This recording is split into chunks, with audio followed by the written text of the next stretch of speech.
حضرت انس بن مالک رضی اللہ تعالی عنہ نے اپنے بھائی برا بن مالک سے کہا کہ جانتے ہو کہ جب کوئی شخص اپنے کسی مسلمان بھائی کی اللہ کی رضا کے لیے مہمان نوازی کرتا ہے، اس کا مقصد یہ نہیں کہ میرا شکریہ ادا کرو، میں تم پر کوئی احسان کر رہا ہوں، یا جناب آپ نے میری مہمان نوازی کی تھی میں اس لیے آپ کی کر رہا ہوں، اللہ کو راضی کرنے کے لیے، جو اللہ کو راضی کرنے کے لیے کسی مہمان کی مہمان نوازی کرتا ہے نا، اور پھر اسے شکریہ کا مطالبہ نہیں کرتا کہ جناب میں اتنی زیادہ مہمان نوازی کیا ہے تو اس نے تو میرا شکریہ ادا نہیں کیا، نہیں، ہم نے بندے کا شکریہ نہیں لینا، ہم نے اللہ کو راضی کرنا ہے، رب راضی ہو گیا، ہمیں بندوں کی پرواہ نہیں۔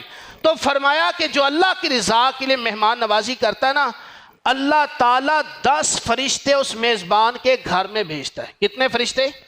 10 فرشتے میزبان کے گھر میں اترتے ہیں، اور وہ 10 فرشتے پورا سال اللہ کی تسبیح، تحلیل، ذکر، اذکار، یہ تمام چیزیں کرتے ہیں، یہاں تک کہ میزبان کے لیے مغفرت کی دعائیں کرتے ہیں۔ اور جب سال پورا ہوتا ہے، پورا سال وہ فرشتے میزبان کے لیے مغفرت کی دعا کرتے ہیں، اللہ کی تسبیح، اللہ کا ذکر، اللہ کی تحلیل، ان چیزوں کو بیان کرتے ہیں۔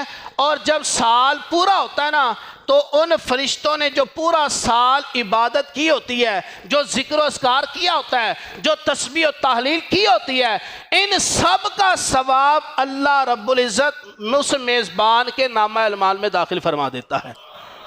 فرشتوں کی نیکیاں جس میں ریاکاری کوئی نہیں، جس میں دکھلاوا کوئی نہیں، جس میں سستی کوئی نہیں، اس ایک سال فرشتوں کی عبادت اس میزبان کے نام اعمال میں لکھی جاتی ہے جس نے اللہ کی رضا کے لیے مہمان کی مہمان نوازی کی ہوتی ہے۔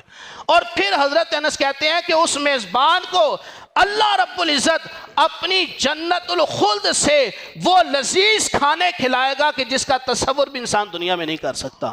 اگر ہمارے گھر کوئی مہمان آ جائے اس کی مہمان نوازی کریں۔ حضرت امام حسن مجتبی رضی اللہ تعالیٰ عنہ جو امام حسین کے بھائی ہیں، آپ بہت زیادہ مہمان نوازی کرتے۔ کسی نے پوچھا یہ تو اسراف ہے، فضول خرچی ہے، آپ نے فرمایا اچھے کاموں میں خرچ کرنا فضول خرچی نہیں ہوتا، یہ جو میں اللہ کی رضا کے لیے کھلا رہا ہوں یہ اچھا کام ہے۔ فضول خرچی بھلا کیا ہوتی ہے؟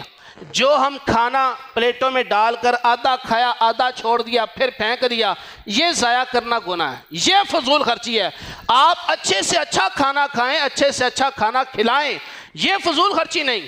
لیکن فضول کیا ہے؟ جو کھانا ضائع کر دیتے ہیں، جو روٹیاں ضائع کر دیتے ہیں، جو کھانا جو روٹیاں آپ باہر پھینک دیتے ہیں، نالیوں میں پھینک دیتے ہیں، یہ گناہ ہے، یہ فضول خرچی ہے۔ جو آپ نے کھایا اور کھانے کے بعد اللہ کا شکر ادا کیے تو بہت بڑی نعمت ہو گئی ہے۔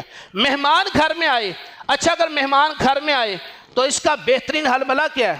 اگر آپ کسی اللہ کے نیک بندے، کسی بزرگ، اپنے والدین، ان کے صالح ثواب کے لیے 1 مرتبہ سورہ فاتحہ پڑھیں، 3 مرتبہ سورہ اخلاص پڑھیں، دعا کریں۔ جو کھانا آپ نے مہمان کے لیے بنایا، جو اسے کھلانا ہے، آپ کو مہمان نوازی کا ثواب تو ملے گا ہی ملے گا، لیکن آپ نے جو فاتحہ پڑھ لیا، جو دعا مانگ لیا اپنے والدین کے لیے، بزرگان دین کے صالح ثواب کے لیے، انشاءاللہ آپ کو اس کی برکتیں بھی حاصل ہوں گی، آپ کے والدین کو اس کا بھی ثواب ملے گا۔ آپ نے مہمان کو کھانا کھلایا، اس پر آپ کو کتنا اجر و ثواب ملا، کتنی خیر و برکت ملی۔